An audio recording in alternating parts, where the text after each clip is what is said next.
do it a little bit different. And, you know, just as something that my son did recently, we were somewhere that he didn't know anybody. And we were at a church that was unfamiliar to us, and the pastor said, turn around to your neighbors and say good morning. And he turned around to the little boy behind him and said, my name is Christopher. What's your name? And I don't think he would have ever done that before. In addition to that, every teacher that I saw incorporated their daily whatever it was they were learning that day.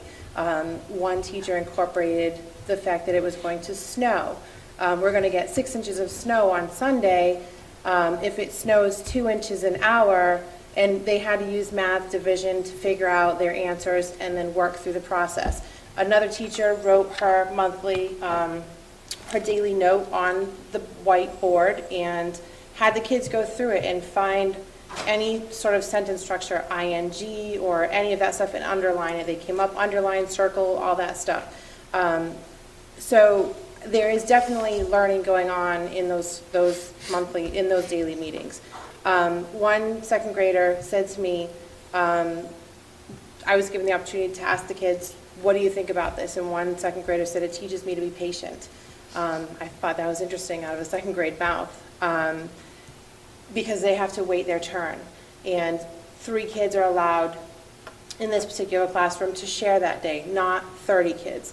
And they have to be patient and wait their turn on another day to share. And it also made them all feel special. They get to feel special to their peers. I'm special because look at this book of drawings that I made. The kids don't get that opportunity all of the time. So they definitely are learning.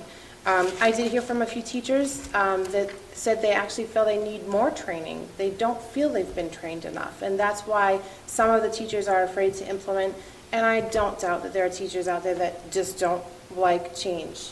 You've been doing something for X amount of years, and now somebody's saying to you, we're changing you, and I know I don't like change, so I'm sure it goes along with the classroom too.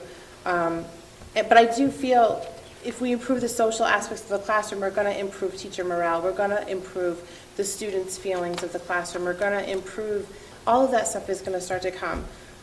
Do I think we have the funds this year to do everything that we want to? Potentially, no. But my understanding of this, and correct me if I'm wrong, is we're not approving a budget. We're approving a plan, a long-term plan. And maybe we will have the money to do some of this. Maybe we won't. From some of the digging that I've done, there are potential grants that we may be able to get for some of this funding. But if we don't have this in our plan, we don't know what kinds of grants would even be out there.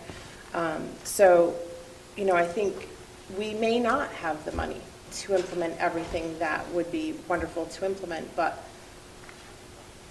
from what I saw in the classrooms that I was able to visit, the kids did enjoy the daily meeting, and they were learning in that meeting, and they were sharing, and there was an awful lot of interaction and learning going on, and you know, I think that's important. But like I said, I don't feel that we're approving a budget. That comes later. So, you know, I think we have to have a plan in place in order to make the positive changes that we need to make. I would say that, first of all, any kind of initial growing pains, we've just dipped our foot in the water with this year. It is new. It does represent change. Change is something that takes time to overcome, and it does take training to overcome. So I would say any kind of resistance that may or may not have been expressed this year would certainly be knocked down as people learned and got used to it and saw the benefits. I would also argue that in larger class sizes, this is exactly the kind, let me start that over again, in the future world of potentially having larger class sizes for some time to come, this is exactly one of the kinds of approaches that can mitigate the increase in class sizes. And finally, we're not appropriating any money for this right now, and we can approve this tonight if we do that, and then go through the budget cycle in the next 3 months and say, you know what, this isn't going to happen. Dr. Colley, take that dip and postpone it a year. We'll look at it again next year and see if we have the funds for it next year. An approval of this tonight is not a commitment to implement it. It's a philosophical statement of how we want the district to look going forward. And that's my position. I'm going to let him, and then I'll go to you. Just a I'm couple. sorry, I thought I had my hand up, and I thought this was for committee input first, sir. As soon as everyone at the table gets a chance to input, we'll go back to the beginning. Thank you.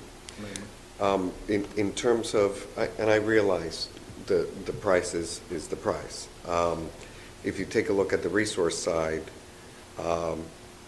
just even looking at some of the other things we put into the district improvement plan, we're talking hundreds of thousands of dollars. I'll be honest, looking at the preliminary numbers that you'll get a chance to work with next week, I'm not sure any of it will happen.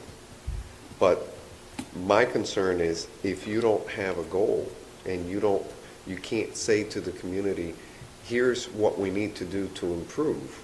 We're not just asking, hey, if we leave everything the way it is, it stays the way it is. That's fine. Or if we decide, the budget is such that we got to go backwards, then what are the things we're going to do with that? But if we don't say to the community, here are the things we need to improve what we have, then it's very difficult to make the argument, whether this year or the following year or somewhere down the line, why do you need more money? Why do you need more resources? In terms of the actual benefit of a program like this, I agree with Mr. Sullivan. There could be even more involved in this, in the sense of we could establish professional learning communities to establish that teacher-to-teacher interaction, improving that part of the climate of the schools.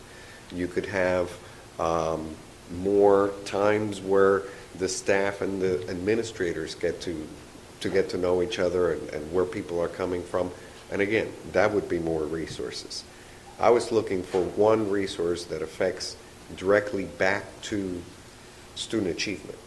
When you have 28 kids in the classroom, one of the biggest complaints that I hear is there are too many disruptions. There are too many kids who are doing things they're not supposed to be doing, and I'm spending all my time dealing with those rather than spending my time dealing with, the curriculum. And now I have more kids to get that curriculum across to.